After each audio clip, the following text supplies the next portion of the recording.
2013 সালের 5 মে সমাবেশের ডাক দেয় হেফাজত ইসলাম। সেই সমাবেশে সারা দেশের কওমি মাদ্রাসার শিক্ষার্থীরা যোগ দেয়। হেফাজতের সমাবেশ এক পর্যায়ে রূপ নেয় তীব্র সহিংসতায়।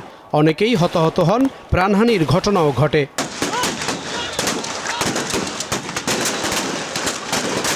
24-এর 5 আগস্টে শেখ হাসিনা সরকারের পতন হলে শাপলা চত্বরে হত্যাকাণ্ডের বিচার চেয়ে আন্তর্জাতিক অপরাধ ট্রাইব্যুনালে মামলা দায়ের করা হয়। সোমবার গ্রেফতার করা হয় সাবেক সিএমপি কমিশনার আব্দুল জলিল মণ্ডলকে। মঙ্গলবার আন্তর্জাতিক অপরাধ ট্রাইব্যুনালে পুলিশ কর্মকর্তাকে হাজির করা হয়। ট্রাইব্যুনাল তাকে গ্রেফতার দেখিয়ে কারাগারে পাঠানোর নির্দেশ দেন। শাপলা চত্বর হত্যা মামলার মেইন কুশীলব, তার বিরুদ্ধে আমরা অনেক আগে ওয়ারেন্ট ইস্যু করেছিলাম। তাকে আমরা খুঁজে বেড়াচ্ছিলাম।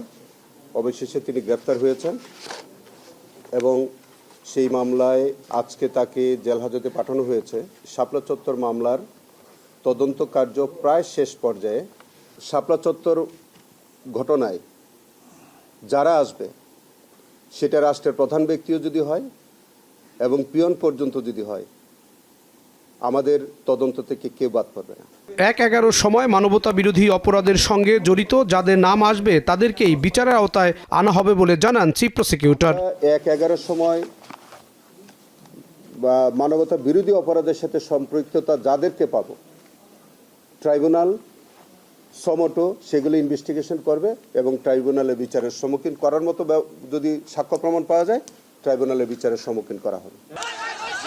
আওয়ামী লীগের শাসনামলে যত ক্রসফায়ার হয়েছে সব ঘটনার তদন্ত করে জড়িত আইন শৃঙ্খলা বাহিনীর সদস্যদের বিচার আওতায় আনা হবে বলেও জানান চিফ প্রসিকিউটর। টোটাল যে ক্রসফায়ারে সারা বাংলাদেশে যা হত্যাকাণ্ডগুলো হয়েছে, এই সবগুলোই কিন্তু দেখবেন আপনার সিস্টেমেটিক অথবা ওয়াইড স্প্রেড অ্যাটাকের আওতাভুক্ত।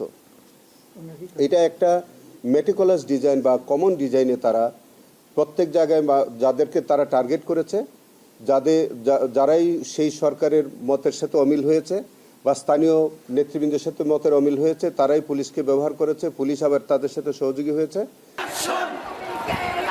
জাহিদ হাসান, এখন, ঢাকা। 72 ঘন্টা ময়েশ্চার লক সমৃদ্ধ লিলি বডি ওয়াশ। শিয়া বাটারের গুডনেস স্কিন রিপেয়ার করে রাখে সফট ও গ্লোয়িং।